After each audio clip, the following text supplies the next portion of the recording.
What's the meaning of apron?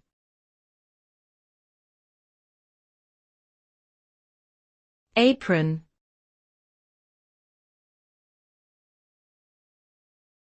Apron.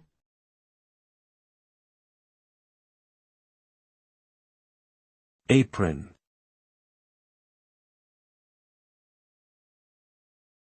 Apron.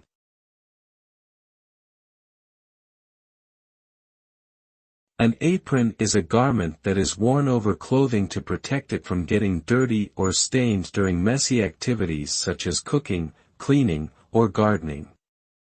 Aprons are typically made of durable materials like cotton or polyester and come in various styles, including bib aprons, waist aprons, and cobbler aprons. They often feature pockets for storing utensils or tools and can be personalized with embroidery or other decorations. Aprons are a practical and functional accessory for anyone who wants to keep their clothes clean while engaging in messy activities.